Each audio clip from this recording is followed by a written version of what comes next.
Before we start, I would want you to hit that red subscribe button so you never miss out on any of our videos. Hey guys, what's up? Welcome back to Boss Trends. Here are 10 super embarrassing Extreme Cheapskates moments. Number 10, dumpster diving.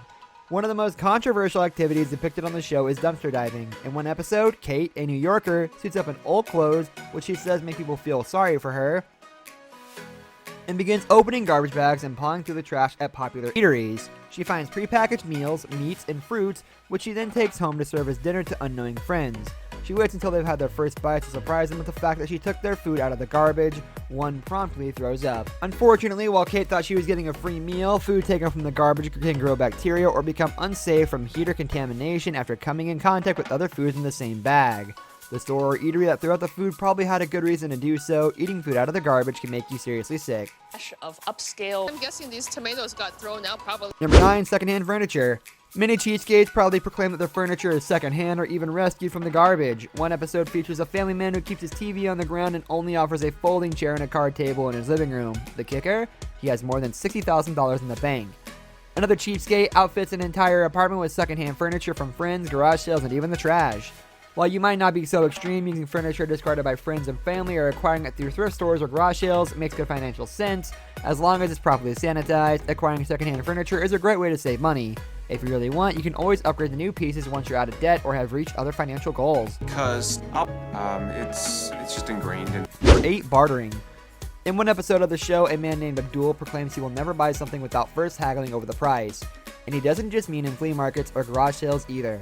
He haggles over apples in the grocery store, the price of a shirt in the mall, and even movie theater tickets. According to his own experiences, he usually ends up paying less simply because he applies pressure until the store owner or cashier gives in.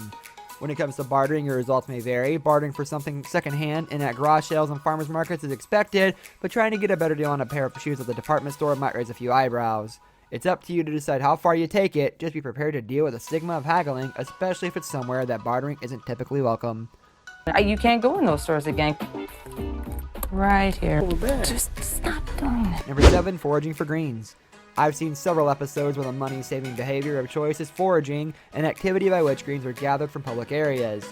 Some of the cheapskates commend this method as a great way to make salads for free, especially since the greens are often maintained by public bodies, such as local departments of parks and recreation. Unfortunately, if you're not well versed in edible plants, foraging for food in the local park can make you sick. Not all types of grasses and leaves are edible, and some are poisonous. Therefore, you have to be extremely confident about your plant knowledge to do it safely. Even if you do gather edibles, healthy plants, you're still taking the chance of bacteria from dog urine and feces, along with foot traffic and even poisonous pesticides.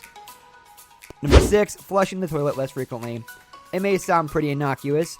Flush a toilet less to save money, but extreme cheapskates may take this principle too far.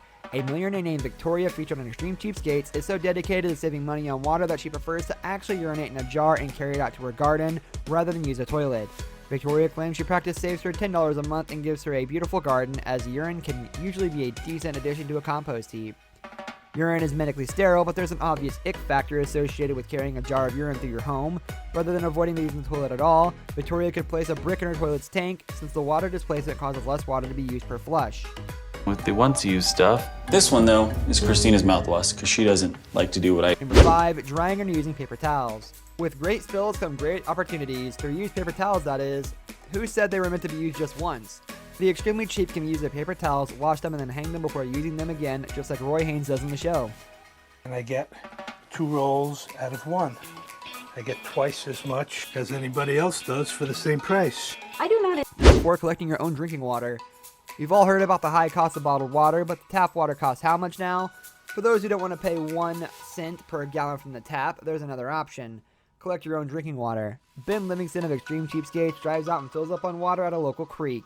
They water from the city park, you know? I mean, what more sense does it make? Justin will go... Number 3, covering yourself in cornstarch to beat the heat. I'm not sure how or if this strategy even works, but for Ben mentioned above, who lives in Austin, Texas without air conditioning, anything as cozy as putting cornstarch on your skin is worth a try to beat the sweltering 100+ degree heat. Sure, AC is expensive, but can you get by with an electric fan? Ready. Because my hot tub's not going to add any value to the house, I decided to use it for multi-purpose. Number 2, serving roadkill to dinner guests.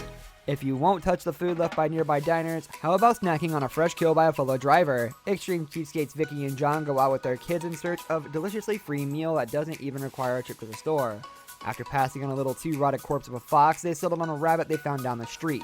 But don't think they'd be so greedy to keep it all to themselves. They invited over a few friends to feast on their roadkill rabbit meal. Corbin, I know you wanted it. Corbin, you don't need that. It's just not my thing. Picking up roadkill. Number 1, asking for a dozen free samples and not buying anything.